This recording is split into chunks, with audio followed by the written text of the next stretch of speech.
Man, so today I have a very, very special guest. It's someone I've known for about over 10 years now? Almost my whole life. Yo, almost your whole life. I knew this guy since he was a kid, and he used to look like T-Pain with the dreadlocks. Like, honestly, if you see like young pictures of him, he looks like he's T-Pain's son. You probably get that a lot though. Yeah, growing up, yeah. And so I'll just introduce you. This is my good friend Marlon. Marlon, say hello to the people. How you doing, people of the podcast? So this young man, he's a beautiful, smart young man. He loves the Lord, and I'm just excited to have him on for today's episode, man. So Marlon, tell us a bit about yourself, man. You're a young guy who loves the Lord. Just give us a little bit about your backstory, man. Yeah, I'm Marlon. I'm 18. I graduated this year.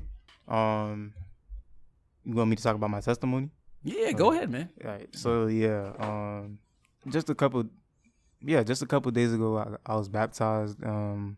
My testimony was I was living a life full of sin. Like I was just ruthless. What I didn't tell the church was I completely turned away from God. Yes, I was lukewarm, but I completely turned away from God. It started from becoming lukewarm to turning away from God completely, and I was questioning everything.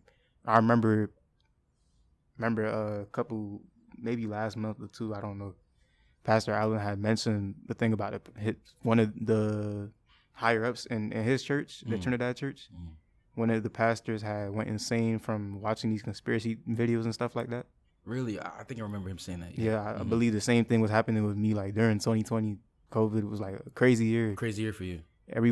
They had me questioning my belief, like everything. People was woke and they kept saying, Christianity was a white man's religion, and I didn't know who to believe. I didn't believe in evolution because it didn't make sense to me. I don't believe that we come from monkeys and, we just was made from an explosion. It doesn't make sense to me. A lot of things they teach us in school don't make sense. But I started questioning myself, and I was like, is any of this real? And I remember having a conversation with my mom. Before I even had the conversation with her, we would constantly have like church Zoom meetings for like the youth group. And I was like, bro, I'm getting tired of going to these youth meetings, and I'm getting tired of going to church. Like from when I was a little kid, I kept telling myself, I'm tired of going to church. I gotta wake up early, and I gotta. It's like you were forced to drag to go to church, right? Yeah. I was like, I'm already in a place where I don't feel welcomed. As much as people kept welcoming me, but I felt like it was fake. And that's what the enemy kept telling me. The enemy kept telling me, like these people don't want to be around you, the way how you look, the way how you they don't like you. Knowing these people, but what I didn't know was like these people always cared for me. They constantly have prayed for my family, but I didn't know that because I never really paid attention, or I never really cared, honestly. Instead, I kept making everything about me. I was like, yo, how do these people such and such? And I won't lie, it was certain times where like they kind of did make it seem like they didn't really care, or they were just like really judgmental. A lot of people in church do that, and a lot of things that people around my age were telling me. They were like, I constantly question myself in church every day too. Like it doesn't make sense, And the pastors, they I won't lie, growing up in church, they were always pretty much like dumbing things down for me. And it was always the same thing. What do you mean by dumbing things down exactly? Like it was always the same thing, what was it? Jesus is the only way to heaven, which I do believe now. Right. But it was, you got to follow God or you'll go to hell. And they kept saying things like that. And I didn't really want to hear that. I wanted to hear like different things. Like back then, the Bible wasn't as interesting as how it is now. But yeah, back to my testimony. So yeah, I was living a life full of sin. And I did grow up Christian. I did grow up believing in God, praying and stuff. And I just lost my faith completely. My friends would ask me, and if I believe in God still. And I'll be like, yeah, I believe in God. But deep down, I didn't know who God was. But God knew me though. Gratefully, he knew me. But, I didn't know who God was. I didn't know who Jesus was. I just kept lying to myself. So you would say like you grew up in a church culture, but you didn't have a personal relationship with God yourself. Yeah. So what was the thing that I guess I know you shared about people feeling judged in the church Yeah. by other people, but what was the thing that kind of like really got you to the boiling point where it's like, I'm sick of this. I don't care about this anymore. Like, was there like a defining moment? Around that I think that time where I just told my mom, I was like, I'm done going to church. It was just And like just everything boiling up together. and Yeah, you just okay. everything was just making me, just hot. I was hot about everything. And I told my mom, I was like, I even had the conversation with myself. I was like, no, because even people at my school was telling me things like, I don't even go to church. My mom can't force me to go to church. And I felt like it wasn't even just about church in that moment. It's like my mom, she was constantly caging me in whenever certain things, she would always blame, me being young. And I was like, Mom, I'm 17. I don't have to go to church if I don't want to. And she was like, that's nothing but the devil. Your friends. And I kept telling her, which it was because some of my friends did, have me questioning myself. But it's like I kept refusing to agree with what she was saying because I was mad in that moment. I didn't want to hear that. And I knew for a fact she was going to say, that's a devil, that's Satan. And I was like, Mom, that's none of that. I don't believe in anything. And I kept telling her that. I was like, I don't believe in anything. I don't believe in God. I don't believe in the devil. I don't believe in science. And my mom was like, if you don't believe in any of that, what do you believe in? She was like, Mom, I don't believe in anything. I don't trust anything. And it kind of like looking back at it now, it reminds me of my dad because my dad is lukewarm. You say he's lukewarm. Yeah, he would constantly question his faith. Like you have a conversation with him now about God, I guarantee he wouldn't like. I can't really explain it. But even the songs he listens to, they're lukewarm songs. They'll be like, God, if you are really out there, why is this happening to me and things like that. Right. And he would completely agree with that. I remember like I was driving in the car one day. The songs were just like repeatedly. And he was telling me how I was becoming so much more and more like him. How, because he's lukewarm and he would constantly question his faith. He's like, you remind me so much of me. I don't want you to become like me. I see good in you. I see better in you. And really in that moment, I didn't know what he was talking about until, later on. But around this year, I decided, I wanted to know God. I wanted to, based off what people were telling me, based off what my best friend was telling me. Because she went through a lot. She still goes through a lot. But I know certain times she tries to, she'll have calm days, but I know certain times she'll think about it. And she's lost people in her life, and a lot of things have happened. And around that time, that's when I actually got close with her. And I was like, and she was just telling me about God. When other people told me about God, I never really wanted to hear it. But when it was coming from her mouth, it's like, I don't know. It's like, it was completely. You received it differently. Like yeah. It hit differently. Because she came at me a certain way. When Sister Marsha had told me, Jesus loves you, is like I said, it was like the dumbing it down basically, and that's basically what Sister Marsha kept telling me. Anytime she would call me, God loves you, God wants you to go to church. So I guess in that way you felt like you weren't getting the answers that you were desiring. It was always, Jesus loves you, but you kind of wanted more than just that.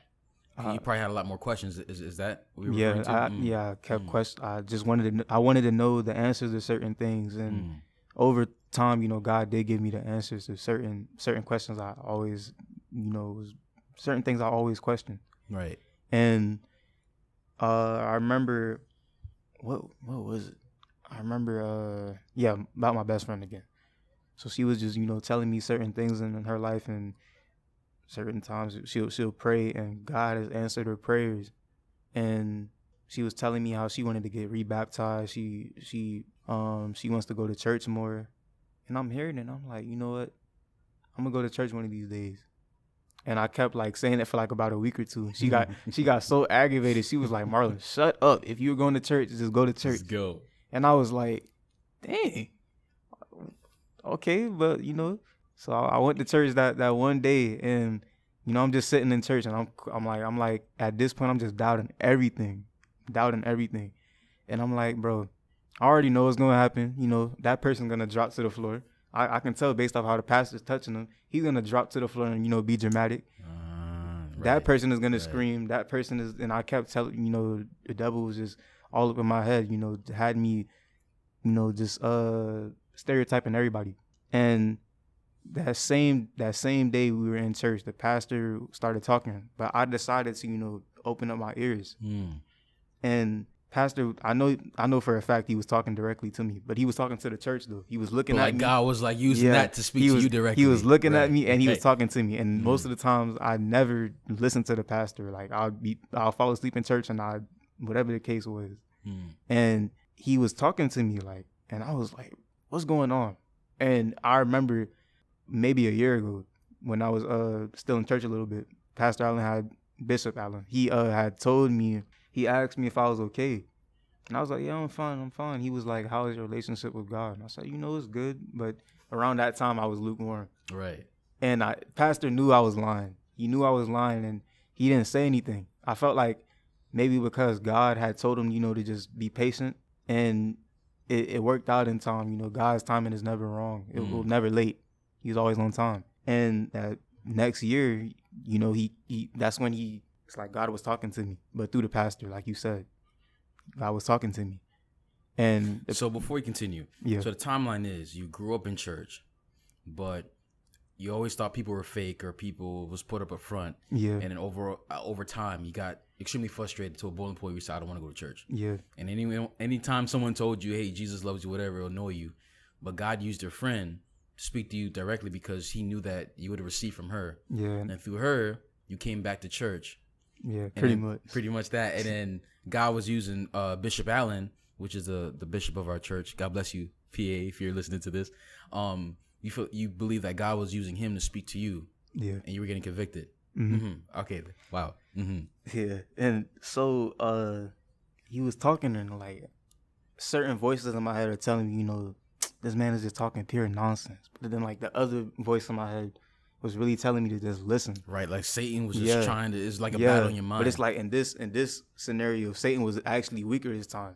Satan always had, you know, not always, but around that year, he had a hold over me. He always had me. You know how certain times you'll second guess your actions. Yeah, I wasn't really second guessing my actions.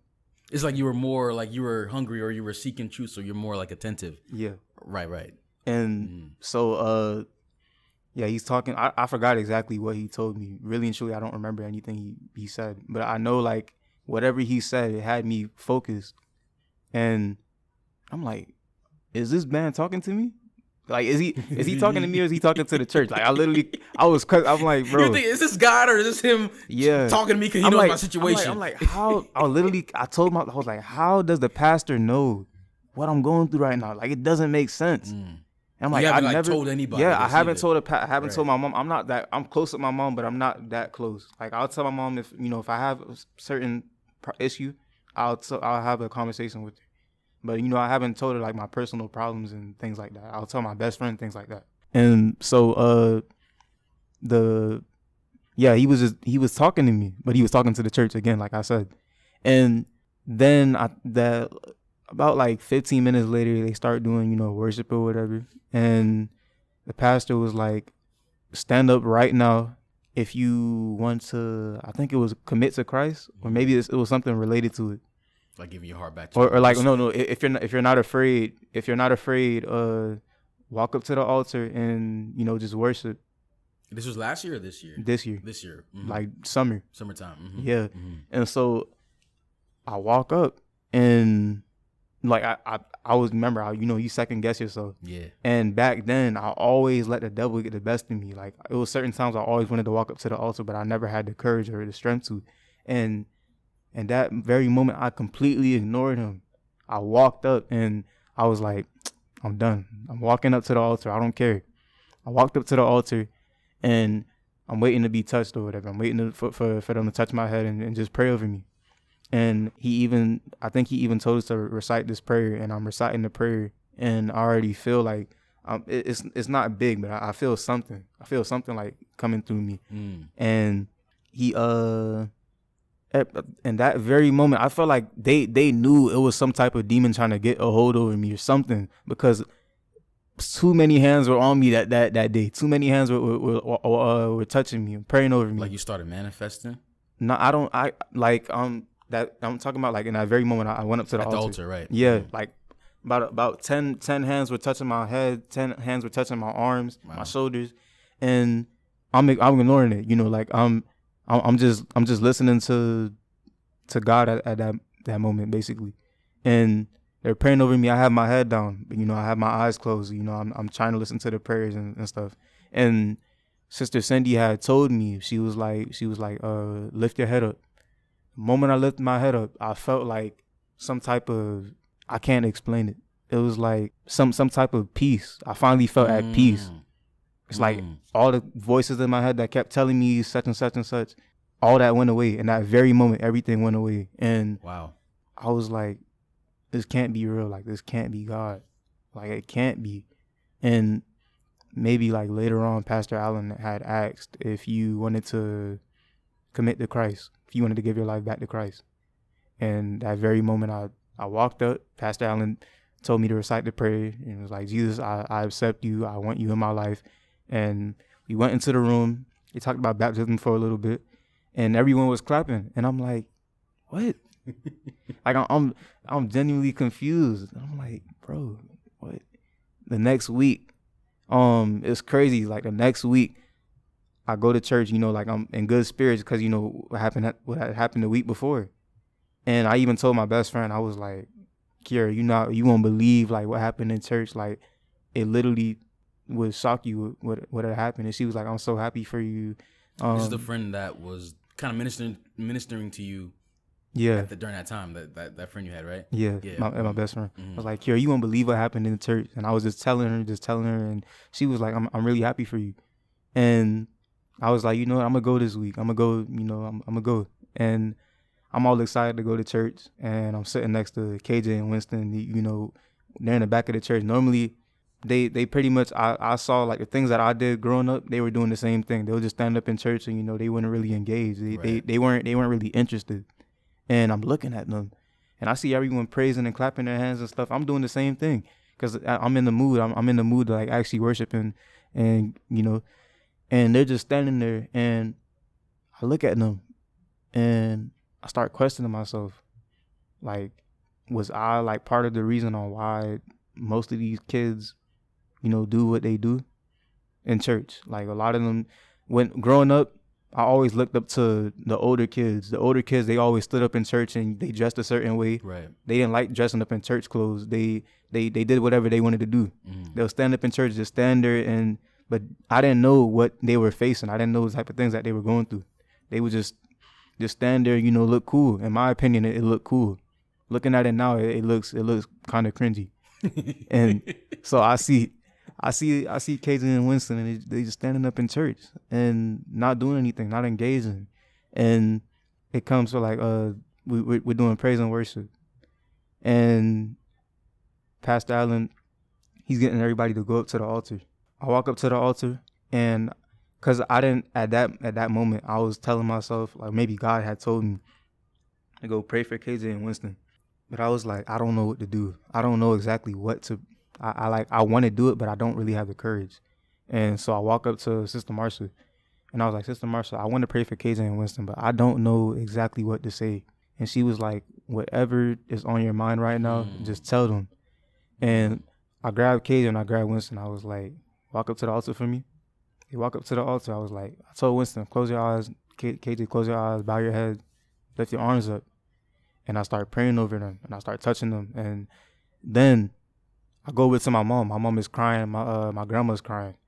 And I don't remember everything I said in the prayer, but I remember one thing I had said, and it was, give my grandma a new heart and a new mind. Like, renew her heart and renew her mind.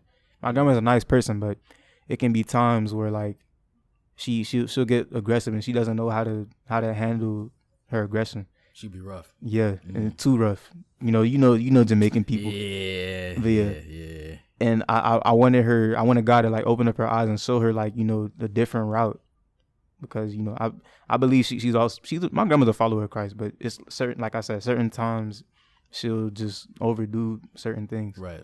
And I'm praying, you know, that God renews her heart and opens up her mind, and she started crying. Wow. And I don't know if it was because I was praying, because my grandma knew that I was, you know, wasn't a follower of Christ. And my grandma even had asked me like, when I did you know were you aware of like me having seizures and stuff outside of church? This was like before I had came back in. Yes, I did hear about it. Yeah. Yeah. So I was having seizures or whatever they may be called, because they don't know what caused it, and they don't know That was exactly like what happening it is. like a few years ago, right? No, it happened this year, like my senior year. Yes, yeah, yes, I remember that. Mm-hmm. And my grandma had asked me while I was in the hospital. She was like, "Marlon, why don't you go to church?" I told her, I feel like everyone in church judges me. Wow. And she was like, "Well, you don't have to always feel like that." I said, "Grandma, even if I don't feel like I should be in that type of environment. Like, I don't really feel welcome." And that same year, I came into church, and I felt like that's what made her cry, because I told her, I could never see myself in church. And the very fact that I went in church and I was praying for her, and I was praying for my little brother too, I was surprised myself. I was more surprised than they were. I was like, me praying for people in church, like I never God did already this. changing your heart right there. Like I never did these type of things growing up. I was always like scared to do these type of things. I always kept, it's like the enemy was always telling me there's eyes looking at you, and I kept listening to that. And yeah. Wow, man, that's powerful, man. So it's like you can even see the change happen within your heart. It's like it's shocking even you, because like me doing this, Yeah. And I see that God is using you to reach your family and reach people in your influence, And you had mentioned earlier about how the two young boys, weren't engaged in service, and it kind of reminded you of how you used to be. Yeah. Do you think that the church in general, do you think that like they're not reaching young people? Do you feel like there's a disconnect? Like, why do you think a lot of young people are not connected, or they seem so distant in church? Again, like I had said before, I believe it has to do with like how they're engaging with them, because how to reach them. Yeah, Mm-hmm. it's like it's how they're reaching them, because many people will walk up to Malik, even my brother, walk up to him and they'll just pray over him. And Malik, I really don't believe Malik wants people to come up to him like that. See, if it was me or even my mom maybe, and we just we come at him showing that we actually care about him and things like that. Not saying that people in church don't care about him, but it's like he doesn't feel close with them, so he's not gonna like really care. Like, you're not really reaching out to have a relationship with me. You're just kind of like keeping your distance, where I guess he doesn't like, I guess kids in general don't feel like they're connected to somebody or someone who relates to them. Yeah. And because KJ was close to me, I believe that's why he went up to the altar and did what because it'll be times I'll talk to KJ and I'll be like, KJ, how you doing? He'll tell me he's okay. And because I do care about KJ. And what were we talking about? I forgot. How young people are disconnected. Why do you think so? And as a whole, today's society, a lot of kids, they go on social media and they look at certain things, and the enemy comes in different shapes and sizes and tries to confuse people. That's his main goal: confuse, destroy, lie. And he tells everybody a bunch of lies. Even in today's society, it's okay to have sex before marriage. It's okay to do these type of things. And I used to think it was cool. Before, when I was a kid, I didn't think it was cool. I didn't think it was like okay. But around middle school, around high school, it kept getting normalized. It kept getting normalized. And after I got saved, after God had took me out of that spot, that's when God, like, he opened up my eyes and he showed me like these type of things can't be cool. I don't understand how people I can understand from their point of view. But again, I always tell my friends, like, it's temporary. The feeling that you're feeling is temporary. Yeah, you got to keep going back to it. It's pretty much like a drug. You got to keep doing it, and if you don't get that same spark, you're gonna go to more. You're gonna try new things, and I always tell them this. But I know eventually God will work His way through them. So I'm not worried. And I think that's vital, because even me, how I got saved, it was actually through a Christian hip hop album I got saved. Because I have a similar background to you. I was raised in church, Caribbean home, so you're always dragged to church, but it's like you feel like people are always judging you. And that was a huge thing that I guess in a way almost had me not come to church anymore, feeling like everyone else is judging you. But I was in 9th grade, And I grew up in very like traditional churches where it's like old fashioned suit tie and kind of thing. And Yeah. I feel like a lot of people, young kids, feel like it doesn't relate to them, because we're a different generation. Yeah. But to me, what helped me come to the Lord is that like I'm listening to music that I guess traditional church folk would say is evil, which is, and it's not, it's true, but I believe all music is made to glorify God no matter what genre. But to hear, hip hop that speaks about God was like, whoa, these people talk like me, they dress like me. So church isn't just for the old folks, like it's for everybody. Yeah. And I think that's vital, where I think you need to preach the gospel in a way that people can receive it. Because I remember Paul in the Bible, he said, like, I became like the people to win them over. Meaning that Paul did whatever it takes to speak their language or come in a way that relates to their culture. Like, I remember there was one mission trip in the Bible where, like, him and, was it Barnabas, performed miracles. Yeah. And people, actually, no. It was a temple that said to an unknown God in that culture. I forgot where they went. And they said, that unknown God is the one we're preaching to you right now. So in a way, it's like they came at him in a way that relates to what they believe. And I feel like for a lot of young people, if they see other young people on fire for God, it kind of like, whoa, okay, this is not just some old folk thing. It's not just a coincidence. Yeah, exactly. And I see that, man. Like I really do believe like God is using you to influence your peers. Because we need a lot of young people who are on fire for God. Because I think young people, there's a fight for their souls. Kind of like how in your testimony, the devil was constantly warring in your mind. Yeah. I think that's happening for a lot of young people. And I think they need to see that, being a Christian is not uncool. And seeing that there's a better way of life than just what the world offers you. Another thing I wanted to add yeah, go ahead. Yeah. Pastor Allen, he'll say it from time to time. Like the church, as people are evolving, the church has to evolve as well. Right. Yes. And many, back then, people, our parents, or even the, adults that we looked up to, or that we were supposed to look up to, they were extremely strict on the kids. Like my grandma, I remember like growing up in church, she wasn't just strict on me, but strict on everyone's kids. And I'm like, Grandma, these kids aren't your kids. You can't come at them in these type of ways. You see a kid messing up and you're constantly what's the word? I think it starts with a C. Or constantly controlling, but constantly just at the kids. Right. With no remorse, basically. Mm-hmm. I'm like, Grandma, you can't do that. That's old island culture. Because if someone was to do that to me, you would be mad, you'd be pressed. And I'm like, you got to come at these kids in a way that they'll feel accepted, they'll feel loved. So I know for a fact my brother doesn't feel loved. At least like how he should feel. He feels loved, but like to a certain extent. I feel like if I engage with him more, which I will, but I have to work my way through it. I can't just do it like, all on my own. I know if I do form that relationship with him again, he will. I believe he will get closer to God. I would say keep believing, but also reach out to him, because I'm in a similar situation. I have a younger brother who's not saved, and he's been in church all his life, and he declared years ago that he's an atheist.